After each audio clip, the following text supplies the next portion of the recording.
Welcome to Office Talks with Nnenna Madu, where the boardroom meets the break room and the gist is brutally honest.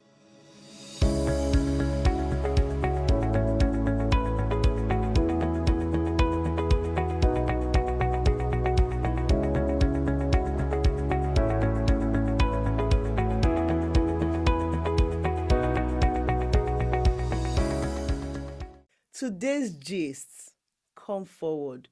You people that like to do cho in the office, you people that carry yourselves up and down and say you're forming clique and friendship in the office space, come forward. This particular podcast and gist is about you. Anytime people start talking, telling me about their workplace drama, the clique, the gossip, the fake friends, I just smile because one thing I've learned is that every office has its own energy. I've worked in like 4 places in my life and before I started my business. And me personally, the moment I walk into a new environment, I can tell because you will just feel people's energy. You will just understand that these ones, first of all, do you just look at people in the office when you walk into an office and you can tell the ones that are the cliques, the ones that are forming friendships, and the ones that know every story in that office place. Those little groups, those inside jokes, the way people look at each other when somebody enters the room. Office gossip is not new. Office cliques, they are not new. But the emotional part, that one is real. From all the places that I've worked in oil and gas, it usually takes me 1 week to sense the vibe. There is a particular way gossip energy smells. It's the silence when someone leaves the room. That unnecessary whisper is the selective association. You will know them. When people start forming gatekeeping group, you ask them something, they will say they don't know it. Meanwhile, they are the ones that know about it. And if you're observant, you will know immediately when the drama is cooking. Office friendships are interesting, don't get me wrong, because they grow under pressure. You're seeing people every day, you're sharing stress, you're sharing guidelines, you're sharing deadlines, you're having lunch breaks together. That kind of proximity, it can make people bond quickly. But the problem is that you are in a controlled environment. Everyone is carrying insecurities. People have ambitions. People have their own frustrations. And sometimes there is a tendency for you to just survive in that environment. So what would normally develop slowly outside work, when you see that, you find out that it becomes intensified inside work, and that's where it gets messy faster. I've heard and seen things in workplaces that could win award for best Nollywood plots. Without calling names though, because in this podcast we don't call names. I've seen people, or I've been in an office space where people spread gist from a place of insecurity. They don't even know the true story, but yet they are the ones that will carry that story and twist the story. I've seen someone's reputation shake because two friends fell out and one decided to use office gist as an ammunition. The funny thing is that the gist always travel faster than the truth. So you will definitely know that this person has cooked up something or they've twisted it, and that's the one that will fly. The good ones that are the truth will definitely not fly.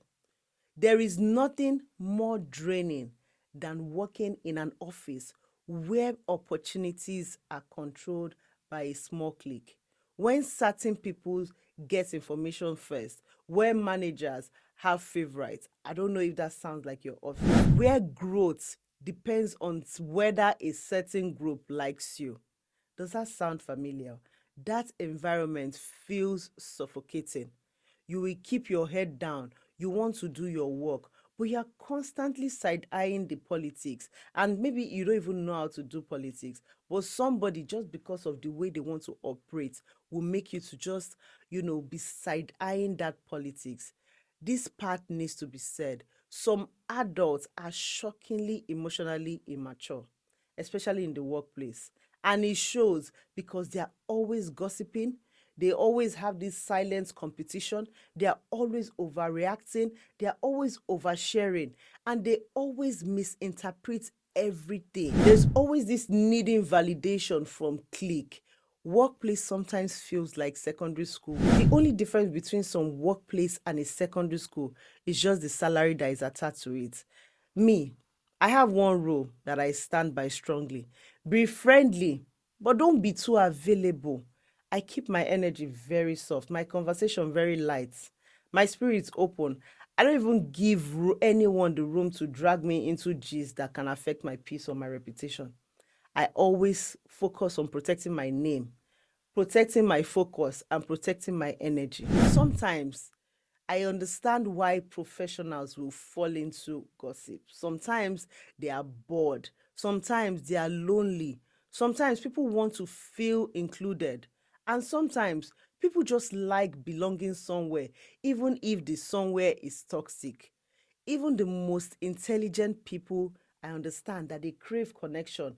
And gossip groups always look like connection until they start getting you bored. There is a thin line between bonding and backbiting. And for me, it's simple. If the conversation cannot happen in front of the person, then it's gossip. I'm not saying I don't talk to about people behind their back. I'm just saying that I do not backbite. But when you start telling me something wrong about somebody else and you're not saying it's in front of that person, then it's gossip. There is bonding, which is about laughing, sharing, and venting. And then there is backbiting, tearing other people down when they are not there. I bond, I do not backbite, and I know the difference, and I just walk away immediately. The number one sign that you will use and know red flag of a fake office friend is that they only like you when you are useful. I don't know if that sounds familiar. Pay attention to people whose friendliness is dependent on what they can get from you. It's either they want access, or they want information, or they want proximity, or they just want praise. Those ones that will switch on you the moment you stop feeding their agenda, those people have red flags. You'll be surprised how many people just get dragged into gossip because they are lonely at work. Loneliness makes you sit at tables you don't want to.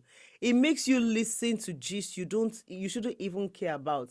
It makes you compromise your standard just to feel connected. And it's dangerous because once you sit at a gossip table, people will assume, they will start pointing fingers and saying, oh, Nnenna was part of them, and Nnenna was the person that was there. I distance myself without making noise. I've had to do this before. I will just quietly shift away without drama. You just stop giving your energy to the wrong conversation. You stop staying in places where your spirit is uncomfortable. In fact, this is the reason why some employers are always complaining that out of 100% of their staff, only 20% is productive. That's because the rest of the 80% are always looking for who to form clique with, who to gossip about, who to be fake friends with, and who to do politics with. And I wonder where they get the time. They don't want to be productive, but they want to talk about other people. You reduce your access. Me, I try to reduce my access. I don't take confrontation. I don't do announcements. I just gracefully distance myself. And until people catch the message, they know that I'm not the kind of person that they want to talk about. My own advice, if you're entering a job, what has worked for me is that if I get into a new environment, I try to keep my head down. I'm not saying don't have allies, but keep your head down.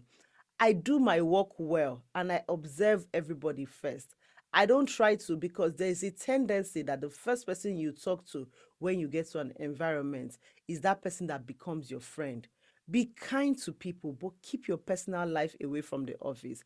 And remember that not every friendly face is your friend. Most people are not your friends in the office place, and that is something that you need to understand. That most people are simply gathering information. They even want to do better than you. 5 years ago, I used to think that good work relationships naturally turns into deep friendship. Now, I don't believe that anymore. Work friendship can be beautiful, but there's need for boundary.